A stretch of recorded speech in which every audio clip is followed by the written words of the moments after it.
Shalom saudara-saudara yang dikasihi Tuhan, jumpa kembali dengan saya dimanapun berada. Bapak Ibu sekalian, semoga kita sekalian tetap dalam keadaan sehat dan terus diberkati oleh Tuhan. Kesempatan ini seperti biasa saya terus hadir berbagi kesaksian-kesaksian dari orang-orang yang sebelumnya tidak percaya kepada Yesus Kristus dan pada akhirnya menjadi percaya Yesus Kristus sebagai Tuhan dan Juru Selamat. Dalam video ini, saudara-saudara, seorang pemuda Muslim asal Sulawesi Selatan, luar biasa, saudara-saudara.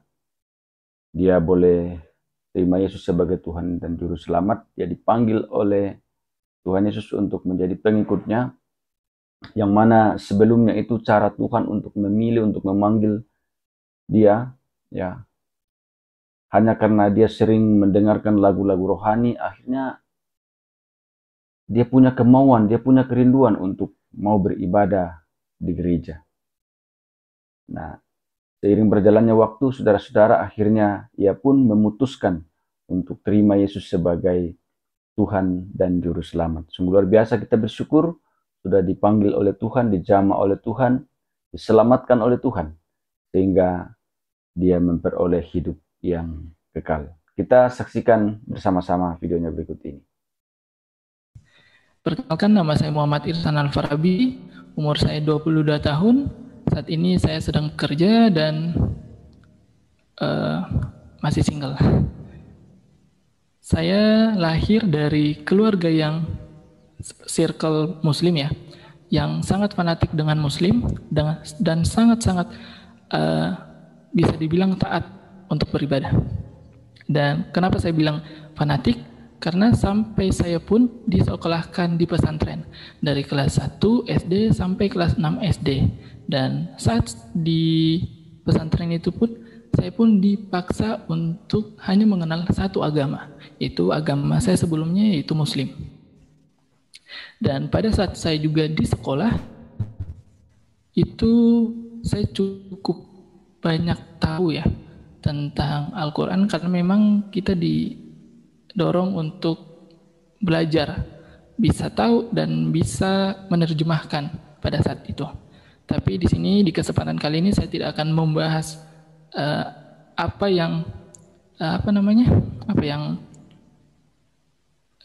kejanggalan-kejanggalan itu saya tidak akan bahas, karena memang takut di luaran menjadi menjadi perbincangan yang memang sangat krusial buat dibicarakan. Saya langsung saja untuk bagaimana saya mengenal Tuhan secara pribadi. Saya mengenal Tuhan itu pada tahun 2017, dan sebelumnya itu saya melihat keluarga saya memang menyukai hal-hal yang berbau supranatural. Contohnya saat dia sakit, dia akan pergi ke orang pintar. Tapi orang pintar di sini bukan dukun ya Bapak Ibu Saudara, bukan dukun, hanya saja mereka memanggil orang itu untuk istilahnya doain airnya, habis itu airnya diminum. Dan itu kalau di Muslim itu namanya musyrik. Dan dosa musyrik itu kalau menurut di Muslim itu lebih besar dosanya daripada yang lain, gitu. Dan di keluarga saya pun juga masih kental akan penghormatan leluhur nenek moyang gitu. Jadi setiap beberapa bulan gitu ada kegiatan yang kalau di Makassar namanya Asuromaca, itu kalau di Indonesiain kayak ngasih makan orang mati, tapi orang matinya udah leluhurnya yang dikasih makan. Ada dupa juga kalau pada saat prosesi ngasih makan orang meninggal, itu ada dupa dan lain-lain sebagainya. Udah ada makanan kesukaannya juga nenek moyang kita gitu. Makanya dari situ saya berpikir katanya Islam, maksudnya katanya taat, tapi kok masih mempercayai hal-hal yang sama kayak musyrik gitu. Karena kalau mereka sakit, dia minta orang pintar itu niupin airnya buat didoain. Katanya, sempat saya bertanya, kok orang lain bukannya ke dokter, kok harus ke orang pintar tapi bukan malah ke dokter? Mereka hanya menjawab, itu katanya orang pintar itu adalah media penyembuh. Dan dari situ saya masih bertanya-tanya juga. Sampai sekarang itu bukan jawaban yang saya minta gitu. Akhirnya saya bisa mengenal Tuhan itu pada saat tahun 2017 pada saat saya SMK tentunya. Dan sebelumnya lagi saya memang dari SMP hanya mengenal satu agama aja, karena memang didorong kan, di-push buat udah kau tahu satu agama ini aja, nggak usah yang lain. Ternyata setelah saya masuk SMP, saya di situ tidak di pesantren lagi. Kan di pesantren itu ada SMA, SMP-nya juga ada. Yang namanya biasanya madrasah sanawiyah atau madrasah aliyah. Tapi saya tidak ingin lanjut di tempat itu karena memang tidak sesuai dengan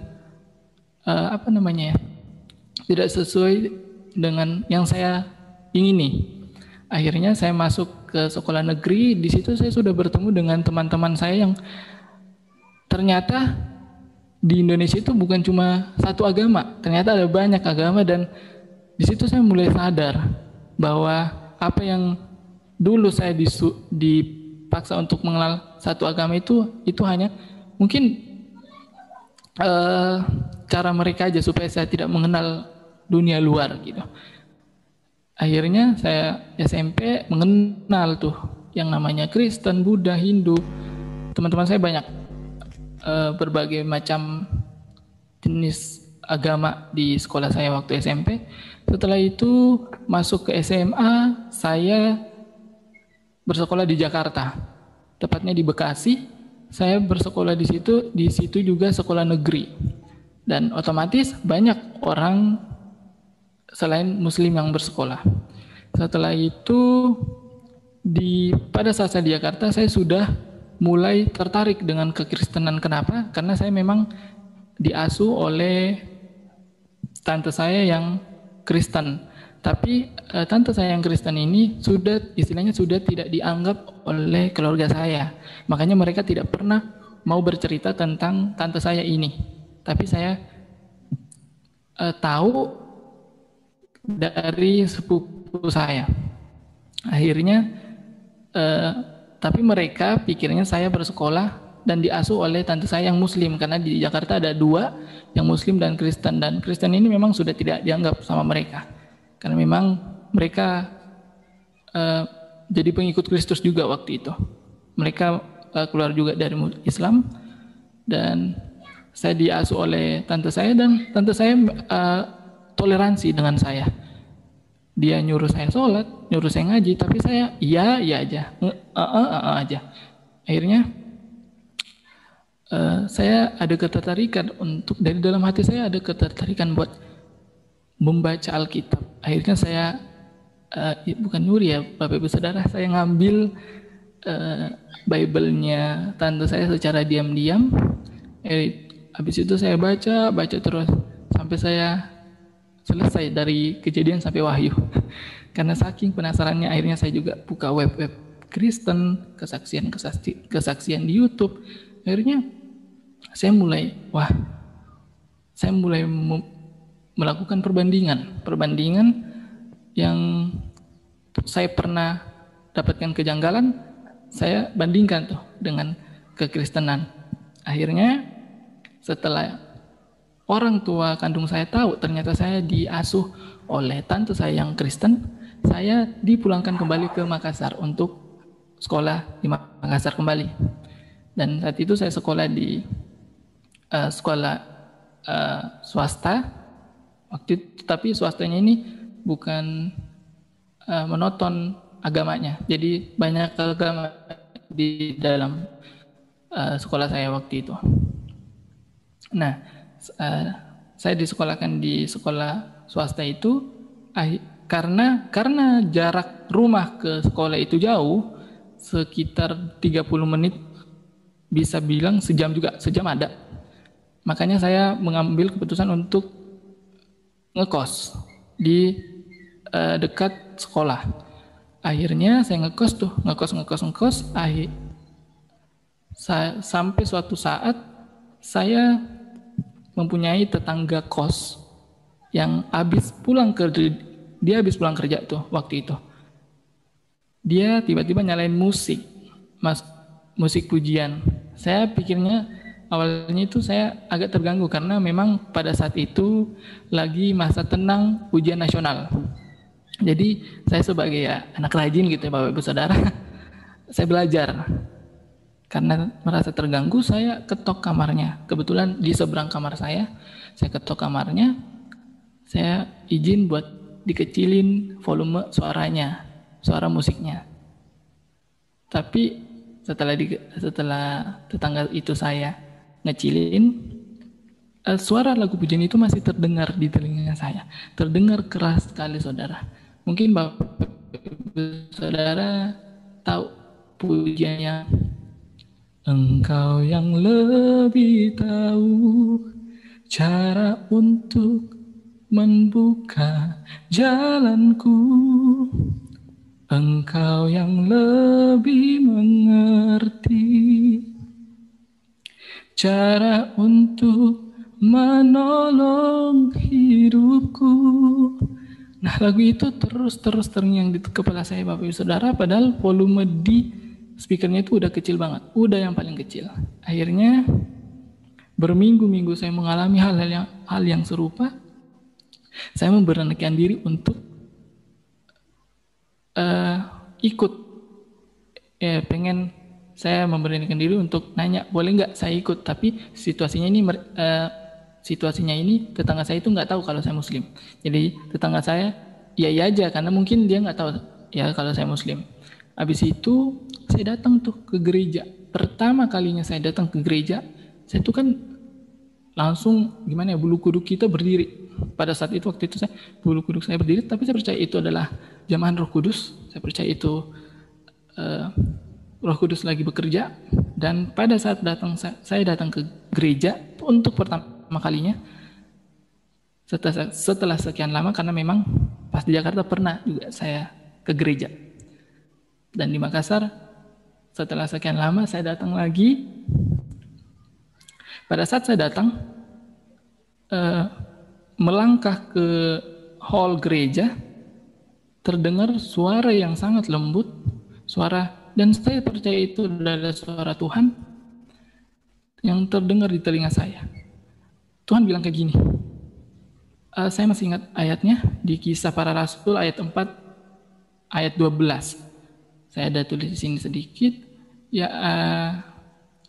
Itu berbunyi, keselamatan tidak ada di dalam siapapun selain di dalam nama Yesus, karena di kolong langit ini tidak ada nama lain yang telah diberikan kepada manusia yang di dalamnya kita dapat diselamatkan. Nah, itu yang pertama. Yang pertama saya dengar di telinga saya. Akhirnya setelah beberapa minggu berubah-ubah tuh ayatnya. Ada di Yohanes 14 ayat 6, akulah jalan dan kebenaran dan hidup. Tidak seorang pun dapat sampai kepada Bapa jika tidak melalui aku. Nah, di situ jawaban yang selama ini saya cari juga sudah terpenuhi, karena memang dulu saya nyari di mana sih? Dulu kan pertanyaannya Ustaz Zakir Naik tuh kayak gitu. Ada gak di dalam Alkitab kalau Tuhan itu ngaku Tuhan atau sembahlah aku? Ya mungkin ada, tapi kan itu biasanya iblis yang ngomong. Karena kan iblis bisa menyerupai bisa menyerupai Tuhan juga gitu. Jadi memang perlu hikmat untuk membaca. Tidak serta-merta bisa memahami secara kasat mata gitu. Akhirnya pada saat berselang saya mendengar berminggu-minggu ayat yang saya dengar setiap saya datang ke gereja itu, saya memberanikan diri untuk bertanya ke tetangga saya yang saya minta untuk ke gereja. Saya bertanya gini, oh memang gereja ini sistem ibadahnya gitu ya? Karena kalau orang setiap masuk dikasih ayat-ayat pilihan. Dan saya kaget di situ, kata tetangga saya, enggak, di sini enggak ada yang kayak gitu. Saya kaget dong, Bapak Ibu Saudara. Berarti saya aja yang dengar gitu. Wah, pada saat itu saya langsung gemeteran, saya langsung keringat dingin, dan saya nggak bisa berkata-kata waktu itu. Akhirnya pada saat waktu itu setelah saya bertanya, saya benar-benar benar-benar berdoa dengan berdoanya kayak biasa, tapi tiba-tiba air mata ngalir. Saya tutup mata, buka mata, habis itu ada tangan, dan saya percaya itu tangan Tuhan yang memegang tangan saya dan berdoa bersungguh-sungguh. Dan pada waktu itu juga saya mempunyai penyakit yang bisa dibilang ada di pencernaan ya Bapak Ibu Saudara. Penyakit yang di pencernaan, sampai saya nggak bisa, mohon maaf kata, BAB. Tapi ini orang-orang umumnya katanya ini ABN. Ini bukan ABN Bapak Ibu Saudara, karena kalau ABN kan kita bisa tahu ya. Kalau ABN kan biasanya kita bisa aja buang air besar. Kalau ini saya sama sekali tidak bisa. Bisa tapi sulit sekali untuk buang air besar. Akhirnya saya berdoa, pada waktu itu saya berdoa sungguh-sungguh dan ngambil komitmen, jika saya disembuhkan saya akan mengikuti Yesus. Dan waktu itu saya memang, ya mungkin ada beberapa memang yang dari Muslim ke Kristen, sebelum dia mengenal Tuhan pasti mereka nantang dulu. Itu udah biasanya Bapak Ibu Saudara, biasanya nantang gitu kan. Nantang kalau Tuhan orang Kristen ini hidup dan besar dan benar, bisa dong. Kayak gitu aja saya berdoa Bapak Ibu Saudara, karena memang dulu saya belum terlalu gimana gitu berdoanya. Saya pakai kata-kata yang ada di pikiran saya aja. Saya cuma bilang kalau memang Tuhan orang Kristen itu benar, besar dan hidup, bisa dong sembuhin saya yang menurut manusia penyakitnya itu gede, tapi menurut Tuhan tidak ada yang mustahil bagi Tuhan. Ya kan? Akhirnya setelah pada waktu itu tidak terasa pada saat sesi penyembahan ada sesuatu cairan yang keluar dari saluran pencernaan saya, semacam darah. Akhirnya setelah saya tahan dulu sampai setelah ibadahnya selesai. Setelah ibadahnya selesai saya langsung ke rumah sakit untuk melakukan pengecekan. Semuanya dicek dan saya bingung. Dokternya bilang kamu rajin ya minum obat karena karena penyakitnya sembuh katanya sampai ke akar-akarnya. Biasanya saya sakit kepala, sakit punggung, biasanya pegel-pegel gitu Bapak Ibu Saudara. Tapi pada waktu itu saya sama sekali tidak merasakan apa-apa, dan puji Tuhan luar biasa, Tuhan Yesus itu baik. Tuhan Yesus bisa menyembuhkan penyakit saya, dan saya memegang firman Tuhan yang berkata, oleh bilur-bilurnya engkau telah disembuhkan. Kalau nggak salah ada di 1 Petrus 2 ayat 24b. Oleh bilur-bilurnya kamu telah disembuhkan. Dan itu saya memegang terus ayat itu Bapak Ibu Saudara sampai saya benar-benar dinyatakan sembuh total pada waktu itu. Akhirnya saya mengambil, setelah itu saya tidak langsung untuk minta untuk dibaptis, tidak langsung untuk dibaptis, tapi saya konsultasi dulu dengan pihak gereja. Akhirnya saya konsultasi selama konsultasi itu saya keluar masuk gereja itu tanpa ketahuan keluarga nih, yang di Makassar. Tanpa ketahuan keluarga selama kurang lebih 1 tahun lebih kalau nggak salah. Habis itu saya mengambil komitmen, tapi konsultan di gereja itu bilang kalau mengikuti Yesus itu tidak gampang. Dan saya ingin mengambil keputusan yang tidak gampang itu pada umur 17 tahun waktu itu. Saya dibaptis di 1 hari sebelum saya ulang tahun, saya dibaptis. Dan prosesi pas pembaptisan itu luar biasa Bapak Ibu Saudara. Saya percaya Tuhan turut bekerja di dalam proses pembaptisan saya percaya, karena pada saat saya dibaptis selam, saya melihat ada merpati yang hinggap di atas saya. Dan itu pada saat saya tidak tutup mata, itu setelah saya dibangkitkan ke atas dari air, itu saya melihat ada merpati di depan saya, bukan di atas, di depan saya. Nah, di situ juga saya percaya Roh Kudus ada karena itu adalah implementasi dari Roh Kudus gitu. Setelah saya dibaptis, saya belum ketahuan tuh masuk Kristen, belum. Setelah kurang lebih 6 bulan saya menjalani sebagai Kristen yang sah, itu saya masih gereja ibadah tuh tanpa ketahuan orang tua.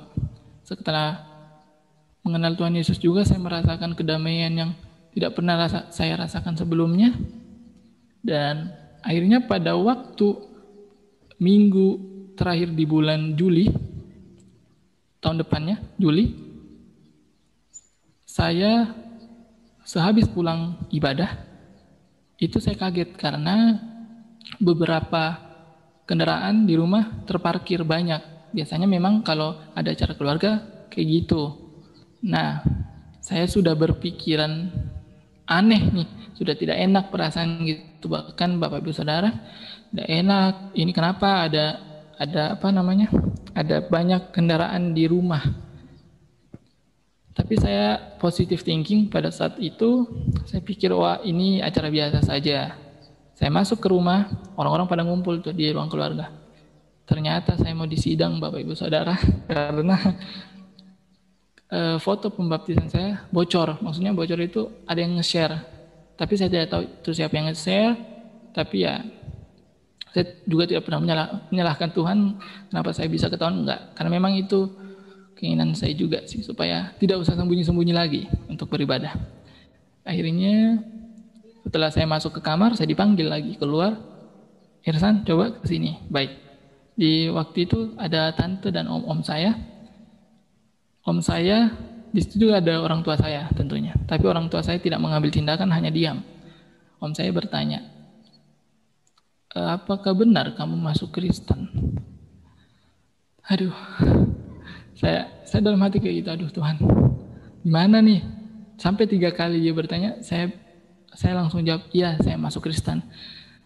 Seketika itu tamparan dari om saya melayang ke muka saya. Dan untuk diketahui aja, om saya itu, mohon maaf, gendut gitu ya. Bayangin aja Bapak Ibu Saudara, tangannya setebal apa. Dan setelah saya ditampar itu, tentu saja telinga saya berdengung, sampai dua-duanya ini berdengung. Akhirnya mereka bertanya-tanya, kenapa kamu masuk, kenapa ini. Tapi saya percaya bahwa apa yang terjadi pada saat itu Tuhan izinkan. Karena memang kalau Tuhan tidak izinkan gak mungkin semuanya itu terjadi. Tapi setiap saya menjawab pertanyaan dari om saya, itu pasti jawaban dari dia hanya tamparan. Tamparan demi tamparan, habis itu saya dibuka bajunya, dicambuk punggungnya habis-habisan karena mereka bilang gini, udahlah hilangin aja anak ini, nggak ada gunanya, bikin malu keluarga gitu katanya. Setelah itu saya pingsan. Kenapa saya bisa tahu saya pingsan? Saya melihat rekaman videonya. Sayangnya saya tidak ngirim waktu itu ke handphone saya karena handphone saya disita waktu itu. Saya melihat videonya, setelah saya pingsan, ada sesuatu yang masuk ke dalam diri saya, tapi saya percaya itu bukan diri saya, karena saya berkata-kata yang tidak jelas, dan saya baru tahu kalau itu adalah bahasa roh. Dan pada saat itu tubuh saya seakan-akan diambil alih dan berbahasa-bahasa roh. Dan setiap diri saya yang pingsan itu berbahasa roh, saya ditampar terus habis-habisan, dicambuk habis-habisan sampai istilahnya berdarah-darah gitu Bapak Ibu Saudara.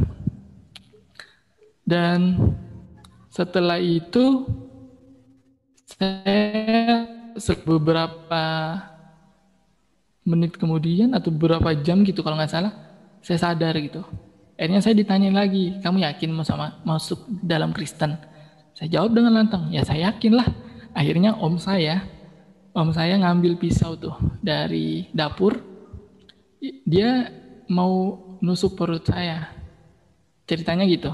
Dia mau nusuk perut saya, tapi yang saya lihat di video itu, pada saat om saya menusukkan, melayangkan tangannya ke perut saya langsung teriak di situ, dalam nama Yesus. Dan setelah saya teriak kayak gitu, pisau yang om saya pegang itu langsung mental dari tangannya. Yang tadinya dia mau nyakitin saya, akhirnya tangannya yang luka. Dan mereka pun pada heran waktu itu. Kenapa hal itu bisa terjadi? Tapi saya percaya, saya sungguh sangat percaya bahwa pada saat itu bukan saya yang berperang untuk mereka, tapi Tuhan yang berperang ganti saya untuk pada saat itu. Dan setelah itu mereka tidak melakukan apa-apa lagi terhadap saya. Mereka kembali, saya masukin saya ke kamar, dan waktu itu saya nggak boleh keluar rumah selama seminggu. Setelah seminggu mereka sudah kembali percaya sama saya. Akhirnya saya memutuskan untuk kabur dari rumah. Tentunya sebelumnya saya juga sudah berdoa, saya sudah berhikmat sama Tuhan gimana caranya saya bisa menjalani iman saya sesuai dengan keinginan saya. Tentunya kalau misalnya saya masih di rumah, itu mungkin saya tidak akan bisa bersaksi di depan Bapak Ibu Saudara secara virtual, karena pasti saya disiksa terus di rumah. Akhirnya saya memutuskan untuk kabur dari rumah tanpa membawa dokumen apapun, karena waktu itu belum ijazah sekolah saya belum keluar waktu itu. Akhirnya saya kabur dari rumah, tapi waktu itu saya kaburnya baik-baik. Maksudnya baik-baik di sini, saya izin sama adik saya bilang kayak gini, saya mau ngembaliin buku perpustakaan yang kakak pinjem. Bentar aja kok, nggak usah ditemenin. Karena biasanya tuh saya keluar setelah peristiwa itu, keluar itu selalu ditemenin oleh istilahnya bodyguard gitu ya, Bapak Ibu Saudara. Tapi masih keluarga waktu itu yang nemenin. Tapi waktu itu saya bilang gak usah ditemenin karena ini bentar aja. Lagian gak boleh masuk ke sekolah kalau bukan murid di sono masuk ke sekolah gitu kan. Akhirnya adik saya percaya aja tuh, iya aja. Akhirnya saya dari sebelum saya menjelaskan saya ke sekolah, saya jelaskan rumah dulu Bapak Ibu Saudara. Dari rumah ke Jalan Gede itu agak jauh. Jadi memang masuk lorong dulu, habis itu ada lorong lagi. Dan biasanya di lorong-lorong sekitaran situ, kalau jam 11-12 itu masih banyak istilahnya ibu-ibu tuh cerita-cerita ngerumpi di situ kan. Biasanya banyak tuh ibu-ibu. Tapi puji Tuhan, pada saat waktu itu Tuhan Yesus baik. Pada saat itu semua jalan bersih. Jadi istilahnya bersih di sini, tidak ada orang sama sekali. Jadi memang tidak ada saksi mata yang melihat saya kabur. Jadi puji Tuhan, saya percaya itu pertolongan Tuhan. Saya percaya itu rencana Tuhan, rancangan Tuhan. Akhirnya saya mesen ojek online untuk datang ke sekolah. Karena kalau misalnya pakai kendaraan pribadi pasti ada histori riwayatnya. Mau kemana, dari mana kemana. Akhirnya dari situ saya bawa tenteng tuh buku, saya jalan keluar jalanan besar, jalan raya, saya tenteng bukunya, saya naik ojek online. Habis itu saya sebenarnya nggak ke sekolah, saya ke terminal bus untuk berangkat ke ke Toraja. Mohon maaf saya sebutkan saja lokasinya. Saya berangkat ke Toraja. Dan sebelum saya berangkat ke Toraja, saya juga sudah menghubungi tetangga saya yang sebelumnya saya minta untuk ngajakin saya ke gereja. Bapak Ibu Saudara mungkin masih ingat, karena dia yang menurut saya sampai saat ini saya menganggap dia sebagai kakak rohani saya. Jadi sebelum saya kabur dari rumah, saya sudah menelpon dia juga. Sebenarnya itu saya bisa nelpon kakak rohani saya juga itu karena Saya percaya itu rancangan Tuhan, sudah Tuhan tetapkan, karena kontak di handphone saya sudah diformat ulang sama keluarga, jadi memang nggak ada nomor sama sekali di dalam. Mau nomor teman, emang kosong kayak handphone baru, memang diformat ulang, di reset.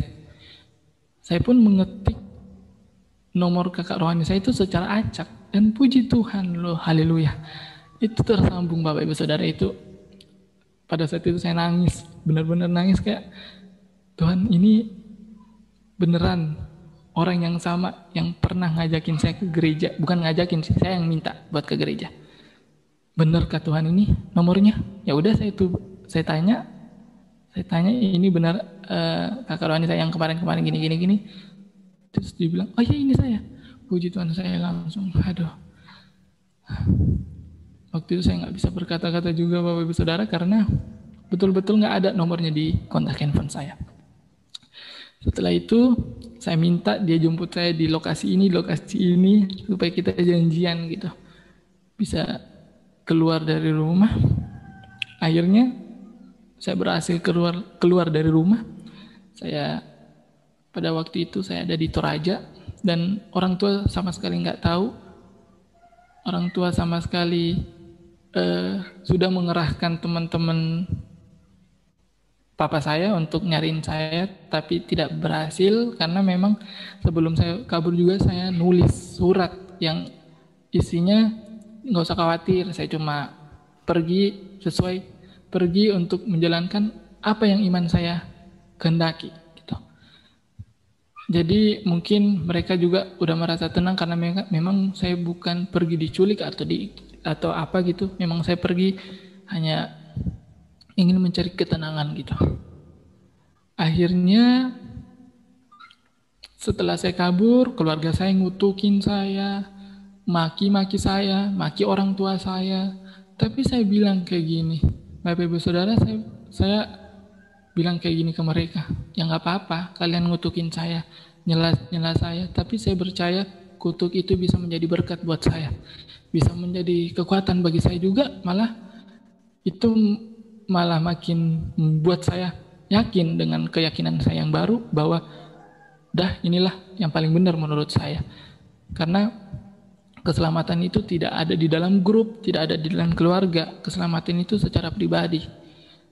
Waktu itu saya bilang kayak gitu ke keluarga besar saya, dan keluarga besar saya tetap aja maki saya. Tapi ya saya tidak menaruh pengharapan juga kepada manusia, karena di dalam Yeremia 17 ayat 7, diberkatilah orang yang mengandalkan Tuhan dan menaruh pengharapannya kepada Tuhan. Makanya waktu itu saya megang juga Yeremia 17 ayat 7 ini sebagai pedoman hidup saya. Jadi apapun yang saya kerjakan itu untuk Tuhan, bukan untuk manusia. Dan setelah saya ada di Toraja, saya kembali lagi setelah saya di Toraja beberapa bulan, saya memutuskan untuk merantau ke Kalimantan dengan tidak berbekal dokumen penting yang biasanya digunakan untuk bekerja. Dan puji Tuhan, haleluya, Tuhan Yesus sungguh luar biasa. Tuhan Yesus baik, dan karena Tuhan Yesus baik, saya dapat diterima bekerja walaupun tanpa ijazah, tanpa dokumen penting yang ada saya bawa waktu itu. Saya bisa bekerja.